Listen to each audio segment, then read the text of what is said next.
Bajo nuestros pies existe una realidad que a veces resulta difícil de imaginar. Agua subterránea. Sin embargo, casi un tercio de la población mundial utiliza este agua para satisfacer sus necesidades y cientos de millones de agricultores cultivan sus tierras con este agua. En España, 13 millones de habitantes utilizan el agua subterránea para satisfacer sus necesidades vitales. Y el agua subterránea también se encuentra presente en la producción de buena parte de nuestros alimentos. A pesar de su enorme importancia, la gestión de la mayoría de los acuíferos no tiene en cuenta criterios de sostenibilidad y equidad que nos permitan conservar este importante recurso de agua potable. Pero los acuíferos no solo nos suministran agua, son una fuente inagotable de energía geotérmica y también constituyen inmensos almacenes para acumular gases combustibles, CO2 o residuos indeseables de mantener en la superficie del terreno. Con frecuencia, aunque no lo veamos, el agua subterránea configura el paisaje y es el soporte de muchos ecosistemas terrestres. Por las múltiples oportunidades que nos ofrece, su conocimiento e investigación no es solo necesaria, sino apasionante.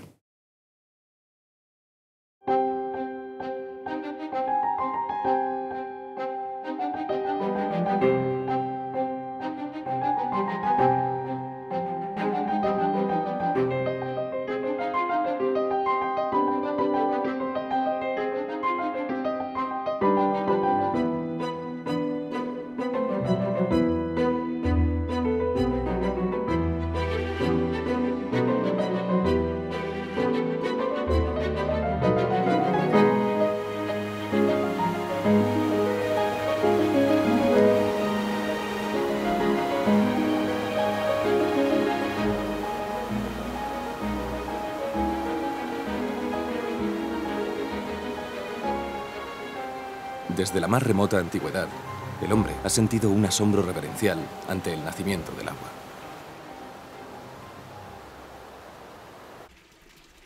Leyendas, imágenes e iglesias dan fe de la relación que el hombre ha venido estableciendo entre la divinidad y las aguas.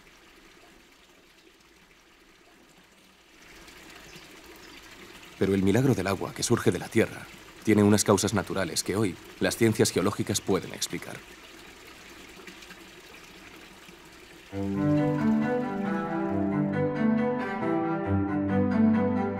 Una parte del agua de lluvia se infiltra en el suelo y por la fuerza de la gravedad tiende a descender a través de los poros o de las grietas del terreno hasta llegar a capas de materiales menos permeables, como las margas, las arcillas o los neises, que bloquean su camino vertical. El descenso puede durar días o decenas de años hasta formar por saturación un depósito de agua que recibe el nombre de acuífero. Un acuífero es toda aquella roca capaz de almacenar y transmitir agua en cantidades significativas. La capacidad de almacenar agua de un acuífero depende esencialmente de la porosidad de la roca. Existen tres tipos de porosidad fundamentales. En primer lugar, encontramos la porosidad intergranular. Como puede verse en el modelo, este tipo de porosidad es típico de materiales como arenas o gravas y consiste en la superposición de sedimentos unos encima de otros y en que el agua se aloja en los huecos. Ese agua puede circular por los huecos de la roca. El segundo tipo de porosidad que encontramos en la naturaleza es la porosidad por fracturación, que es propia de rocas ígneas y metamórficas. En este caso, al tratarse de formaciones insolubles, el agua se aloja en las fracturas que quedan entre los distintos cuerpos de roca y en ocasiones es incapaz de circular por el subsuelo de una fractura a otra. Por último tenemos la porosidad por disolución. Este tipo de porosidad es propio de medios kársticos, como por ejemplo las rocas calizas. Este tipo de rocas, al ser solubles en agua, permiten que el agua al circular las vaya disolviendo, de manera que van generando redes de canalículos y cuevas que suelen desembocar en ríos subterráneos. Esto es un simulador de infiltración. Sirve para que nos hagamos una idea de cómo se produce la recarga de los acuíferos por efecto de las lluvias. Como podemos observar, tenemos una primera capa superior que se corresponde con el suelo.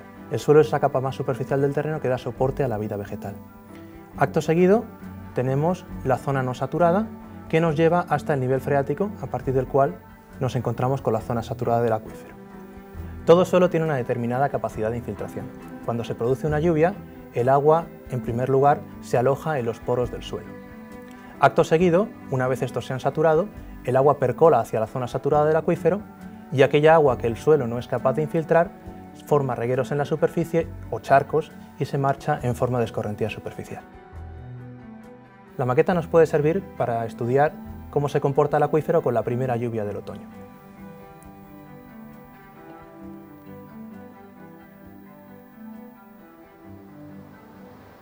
El agua que se infiltra en el subsuelo y alimenta los acuíferos puede descargar en lagos, cursos de ríos, manantiales o directamente en el mar. Debido a la menor o mayor permeabilidad de los materiales, la velocidad de su movimiento es lenta en los acuíferos detríticos, mientras que puede alcanzar velocidades similares a las de las corrientes superficiales en los acuíferos kársticos.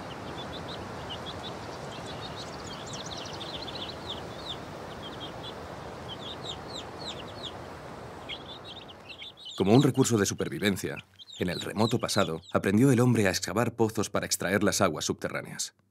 Hoy, las bombas sumergibles aportan en España 4.300 hectómetros cúbicos anuales para regadío, siendo el uso agrícola el mayor y más conocido de los aprovechamientos que brindan los acuíferos.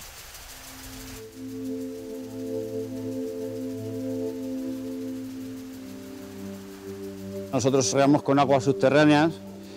No tenemos otros recursos porque aquí no hay cauce de ríos, por aquí cercanos. Son aguas que casi son potables prácticamente y el riego que hacemos por aspersión para los productos de hoja ancha como es la acelga es primordial.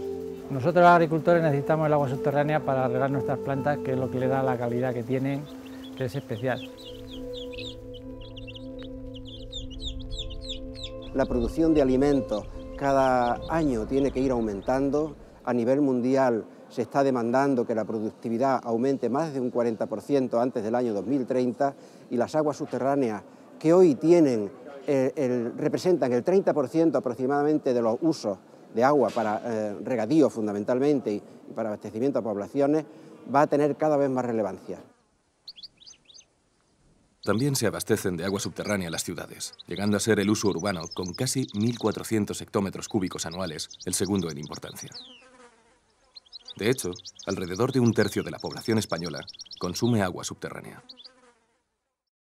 Desde este campo de pozos, que está formado por 9 unidades de captación, se pueden extraer unos caudales continuados de explotación del orden de 600 litros por segundo para su incorporación al abastecimiento de la Comunidad de Madrid.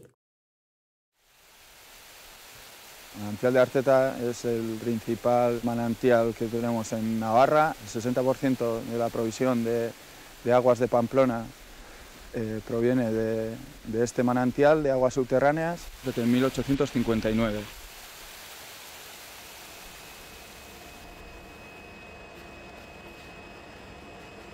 Los acuíferos también suministran agua a la industria.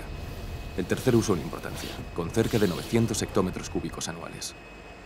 Para obtener un panorama completo del consumo de agua subterránea en nuestro país, habría que sumar los alrededor de 350 hectómetros cúbicos distribuidos entre usos menores diversos. El total arroja una cifra cercana a los 7.000 hectómetros cúbicos anuales, lo que sitúa a España, en el uso de agua subterránea, por encima de la media de los países que componen la Organización para la Cooperación y el Desarrollo Económico, el Club de los Países Ricos, como alguien definiera a ese grupo de naciones.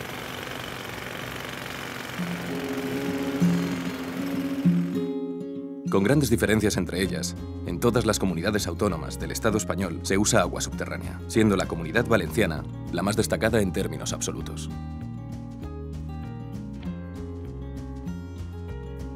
También en la mayoría de ellas predomina el uso agrario, marcado en color rojo, mientras que la proporción de abastecimiento urbano, señalado en azul, cobra particular importancia en las Islas Canarias. Las provincias del sur de la Comunidad Andaluza, con el 61%, las Islas Baleares con el 54%, Castilla-La Mancha con el 50%, la Comunidad Valenciana con el 46% y Castilla y León con el 37%. Por su parte, el uso industrial, como indica el color amarillo, es relevante en Madrid, Aragón, Cataluña y algunas comunidades del norte peninsular. Una nota común merece la pena subrayar. Según nos muestra el mapa, ninguna comunidad autónoma explota al 100% sus recursos de agua subterránea, habiendo diferencias en algunos casos muy notables entre la capacidad total, señalada en tono azul, y la captación actual, como indica el color rojo.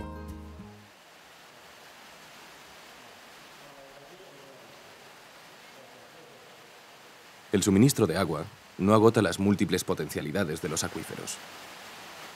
Basta asomarse a los baños termales de Alange, en Badajoz, o de Alhama, de Aragón, para constatar que ya los romanos y otros pueblos antes que ellos eran conscientes de las saludables virtudes del agua subterránea cuando aflora en superficie, cargada de calor y de sustancias minerales beneficiosas para el organismo humano. También los manantiales de aguas termales fueron con frecuencia asociados a creencias religiosas. Desde un punto de vista científico, hoy se sabe que no son sino una evidente manifestación de la actividad geotérmica, la misma que produce los géiseres y otros muchos fenómenos provocados por el agua en contacto con el calor interno de la Tierra. La energía geotérmica es una energía que nos proviene del subsuelo. Efectivamente tiene que ver con el agua subterránea. En el caso de la geotermia, el agua nos sirve como elemento de transporte de la energía. Una energía que el terreno, el subsuelo, le cede gratuitamente y permanentemente a ese fluido, bien de forma natural o de forma artificial. Nosotros queremos aprovechar esa energía, ese recurso que nosotros necesitamos para nuestra vida ordinaria. Los acuíferos se han convertido en potencial fuente de energía por efecto de los avances tecnológicos aplicados a la geotermia a partir de mediados del pasado siglo. Los de alta temperatura o alta entalpía proporcionan electricidad y calor a ciudades enteras en Islandia o Nueva Zelanda y a grandes instalaciones en Estados Unidos, México, Italia, Polonia, Hungría, China, Japón y algunos otros países. También en España, acuíferos de temperatura media abastecen algunas calefacciones de distrito. Y las numerosas instalaciones de climatización con energía geotérmica de baja entalpía realizadas en los últimos 5 años confirman que los acuíferos pueden llegar a ser una de las grandes fuentes de energía limpia y renovable del futuro inmediato. Bueno, esto es un sistema de climatización geotérmico con una bomba de calor. Es un sistema abierto, tomamos la temperatura del agua y la devolvemos de nuevo al acuífero. El agua viene desde el pozo, entra por aquí a un intercambiador. En ese intercambiador nosotros ya la temperatura se la cedemos al fluido del circuito cerrado de la bomba de calor y a través de los sistemas de distribución, a través de unos fan coils, con unas sondas de temperatura y unos termostatos, distribuimos en el centro y climatizamos.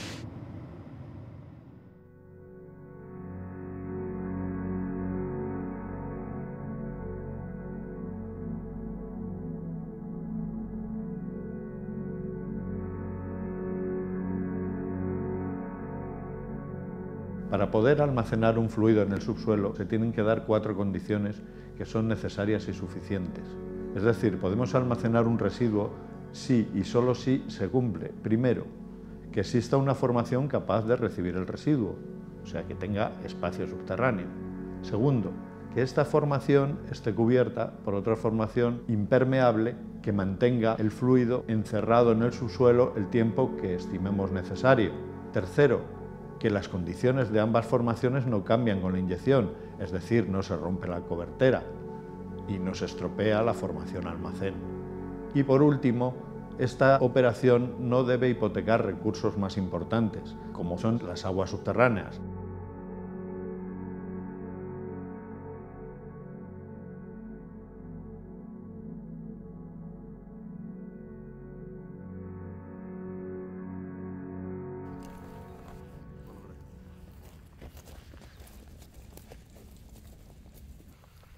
Frente a las artes adivinatorias del zahorí, emparentadas con las del curandero en el campo de la medicina, la hidrogeología es hoy la rama de la geología que se ocupa del estudio científico de las aguas subterráneas. Para su localización precisa, aplica métodos geológicos, geofísicos, geoquímicos, técnicas de teledetección y sondeos de investigación.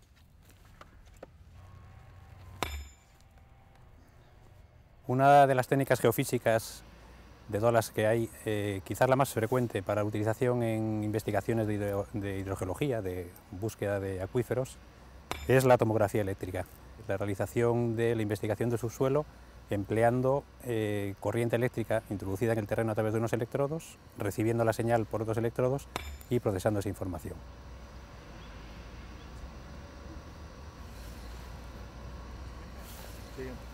debido y gracias a la gran serie multitemporal que abarca hasta 30 años de imágenes de satélite, es posible realizar el estudio de humedales, las salidas también de surgencias de acuíferos al mar, que también en la costa mediterránea es un tema de gran interés, y desde luego toda la cuestión de tipo de riegos agrícolas realizado con aguas subterráneas, y viene siendo un elemento para el tema del control de las extracciones a los acuíferos muy importante.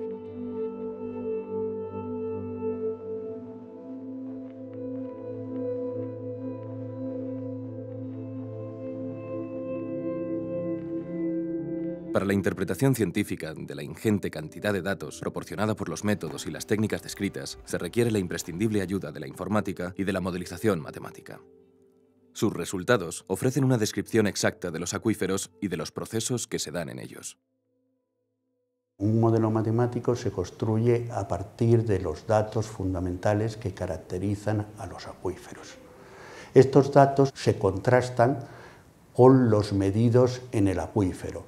Si los resultados que da el modelo matemático y los medidos en el acuífero son menores que un cierto error, el modelo se puede dar por válido y decir que con la herramienta que hemos construido somos capaces de reproducir el pasado.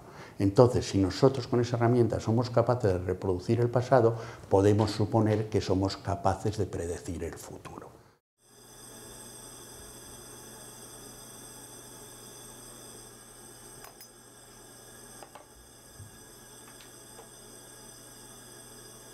A lo largo de todos estos años se han incorporado nuevas tecnologías de investigación, nuevos métodos de prospección, desde métodos geofísicos más importantes hasta laboratorios de análisis de agua que nos permiten también determinar algunos componentes o otros tipos de elementos químicos que ahora mismo están contemplados en las nuevas líneas de investigación, fundamentalmente de las universidades.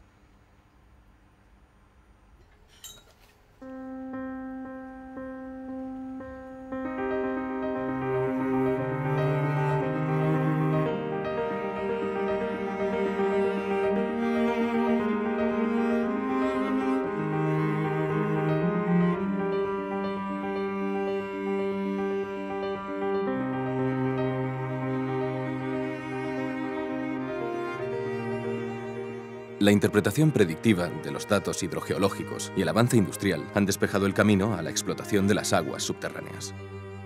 Las viejas norias, que alcanzaban niveles freáticos muy superficiales, han sido desplazadas por la moderna tecnología. El decisivo cambio fue propiciado por la aparición de la bomba de motor sumergido a mediados del siglo XX, capaz de llegar a profundidades antes inalcanzables y extraer grandes caudales mediante grupos de motobombas de bajo consumo energético.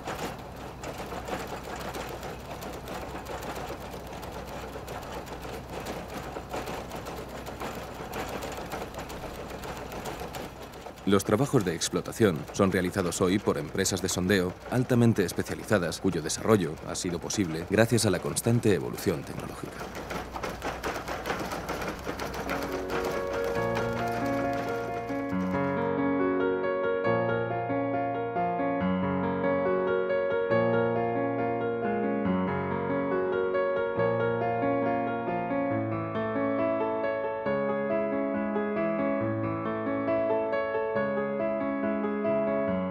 Quizá una de las caras menos conocidas del agua invisible sea su decisiva función ambiental.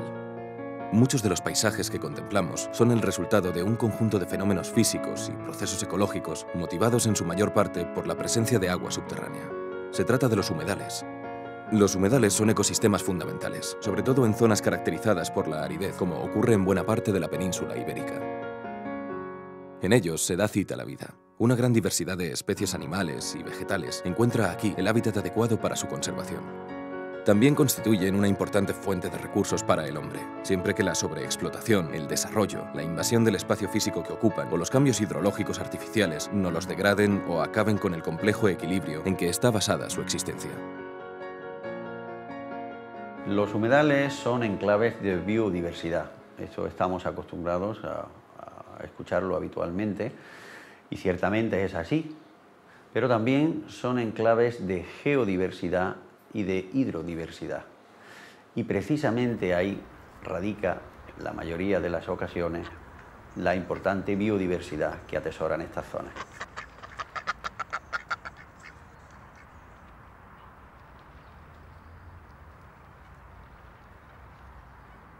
Nos encontramos en un lugar muy emblemático del Alto Guadiana, como es el Parque Nacional de las Tablas de Daimiel. Su principal singularidad es esa interconexión que existe entre las aguas subterráneas y las aguas superficiales. Aquí no solamente era el rebosadero natural del acuífero 23, de esas aguas subterráneas, sino que también llegaban las aguas procedentes del río Ojiguela y del propio río Guadiana, ¿no? La confluencia de todo ello es lo que caracterizaba la aportación de agua que se hacía a este parque nacional y que, como digo, en sus mejores tiempos pues se llegaban a inundar del orden de unas 2000 hectáreas.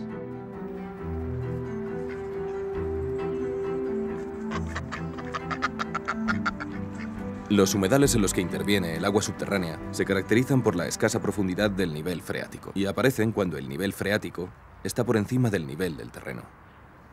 En algunos casos, una lámina de agua libre procedente del acuífero o a veces de aguas superficiales cubre la superficie del terreno durante todo o buena parte del año, facilitando el desarrollo de la vida acuática. Charcas, esteros, lagunas, tablas y marismas son algunos de los nombres más comunes con los que conocemos estos humedales en la lengua española.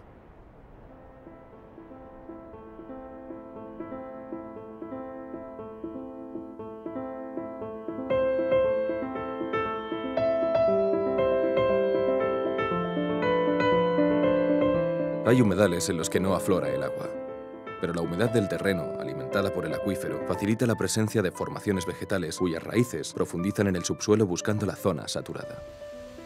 Son los criptohumedales, así llamados porque los procesos que conforman su ecosistema quedan ocultos a los sentidos del hombre.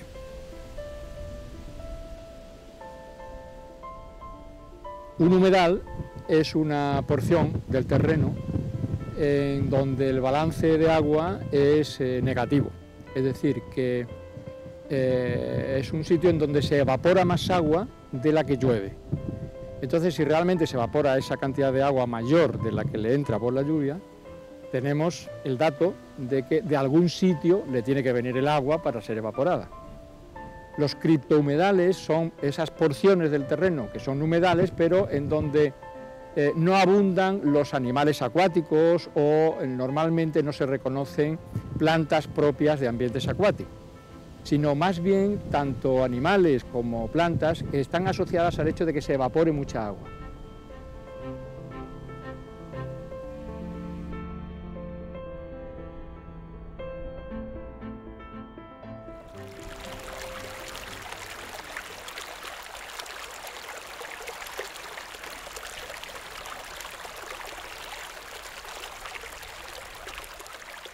El papel que desempeña el agua subterránea en el ambiente no se agota con el sostenimiento de los humedales. El agua subterránea alimenta el curso de los ríos, constituyendo lo que los hidrólogos denominan flujo de base. Sostiene así los sistemas acuáticos asociados al flujo fluvial, alimenta lagos y cuando los acuíferos descargan directamente al mar, originan peculiares ecosistemas costeros. En España, en los distintos planes hidrológicos, tenemos definidos unas 700 masas de agua, es decir, tenemos unos 700, por decirlo así, acuíferos importantes que, aparte de su explotación, hay que conservar, hay que preservar, hay que tenerlos en buen estado. Todavía se requiere mucho conocimiento de acuíferos para su mejor gestión, pero en tres aspectos fundamentales: conocimientos geológicos, conocimientos hidrogeológicos de cómo se mueve el agua, de cuáles son los recursos, pero también muchas técnicas de mejora de la explotación. El papel del futuro de las aguas subterráneas no es en explotar mal los acuíferos, es en explotarlos mejor. La conservación del agua subterránea se enfrenta a importantes retos. La contaminación es, sin duda, uno de los grandes enemigos del agua subterránea. La presión humana, no planificada cuidadosamente, puede alterar la calidad del agua de los acuíferos, limitando su uso o llegando a inutilizarlos totalmente.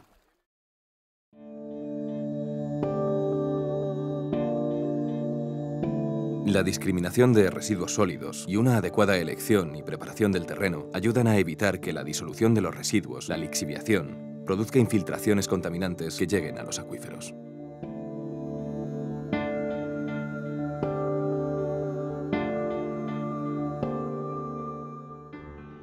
Acabar o limitar al máximo los vertidos incontrolados de actividades domésticas, industriales, ganaderas y agrícolas es una necesidad perentoria si queremos preservar en el futuro ese bien imprescindible que es el agua subterránea.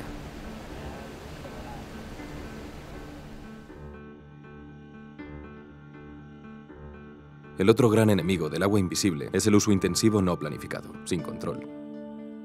Cuando un acuífero pierde la capacidad de recarga, desciende el nivel freático, dejando en seco pozos y humedales.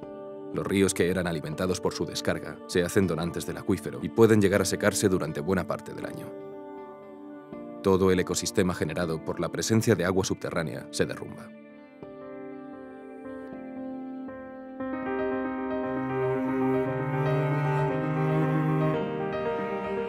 En el caso de los acuíferos costeros, la explotación intensiva puede invertir el proceso de descarga de agua dulce y provocar la intrusión de agua salada, contaminando parcial o totalmente la reserva.